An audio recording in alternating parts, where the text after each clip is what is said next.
Hai teman-teman, nama aku Syafa Husada. Aku punya info penting nih. Kalian pasti sering ingin mengungkapkan suatu kritik, tetapi kalian takut membuat orang yang kalian kritik itu sakit hati.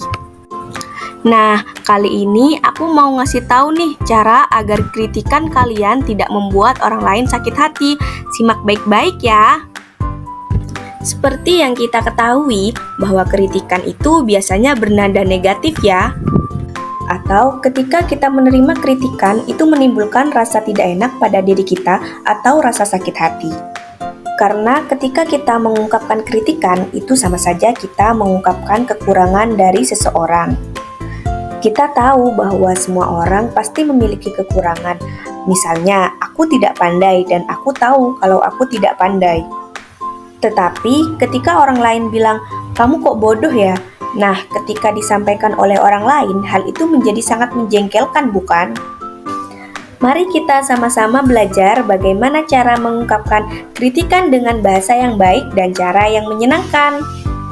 Maka dari itu, materi yang akan kita pelajari kali ini yaitu teks anekdot. Mengapa harus teks anekdot? Karena teks anekdot adalah teks yang berisi tentang kritikan, tetapi di dalamnya terdapat humor atau kelucuan. Jadi, ketika kita memberikan kritikan namun dibaluti dengan candaan, maka kritikan kita bisa diterima dengan baik, tidak langsung melukai hati orang yang kita kritik. Teks anekdot yang paling sering dijumpai dalam kehidupan sehari-hari adalah stand-up comedy. Kalian pasti sudah sering melihat lawakan yang ada di TV maupun secara langsung. Biasanya, si komika melakukan lawakan tunggal dengan mengkritik fenomena sosial yang sedang terjadi. Yang paling sering biasanya mengkritik pemerintahan yang ada di negeri ini, tetapi dibaluti dengan candaan yang membuat para penonton tertawa. Padahal yang disampaikan itu adalah sebuah kritikan. Bapak Roy Kiyoshi. Bukan dong. Kalau Kiyoshi lain dong. Giginya kayak kelinci. Oh iya benar. Bapak Roy Suryo. Yang kita ketahui bersama beliau adalah seorang mantan Menpora, kemudian juga anggota DPR, tapi yang lebih terkenal sebagai ahli IT. Yang dulu kerjaannya adalah meneliti keaslian video skandal artis. Pak, sebelum diteliti pasti ditonton dulu dong. Oh iya. Dan satu lagi yang intrik dengan Pak Roy Suryo adalah ketika beliau tidak hafal atau salah lirik dalam menyanyikan lagu Indonesia Raya. Ya. Betul Pak. Kalau kebanyakan nonton video begituan suka berusak.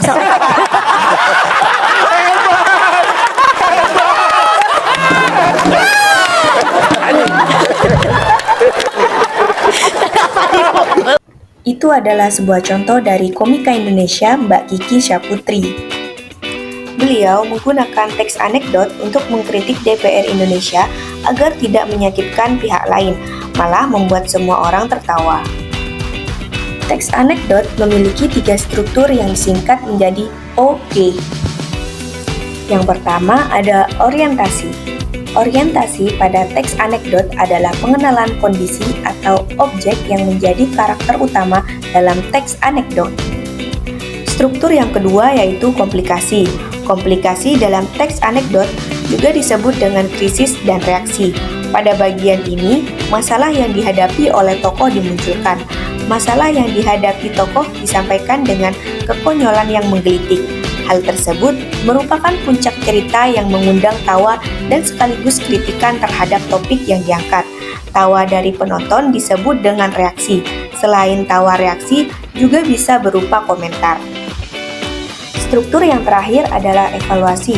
Evaluasi dalam teks anekdot ini bisa berupa simpulan, tetapi evaluasi ini tidak diwajibkan alias opsional ya teman-teman.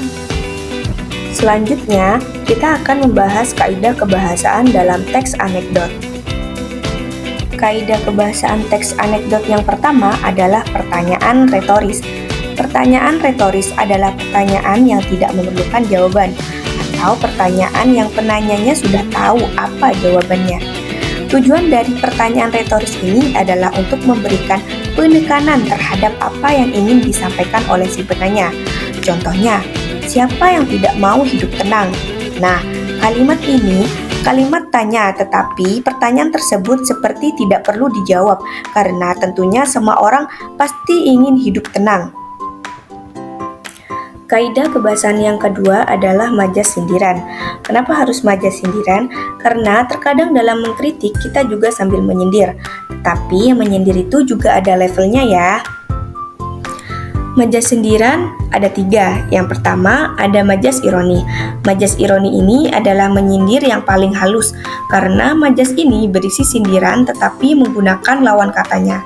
Contohnya, seperti ketika kamu mempunyai teman yang bau badan dan kamu ingin menyindirnya tetapi dengan cara yang halus.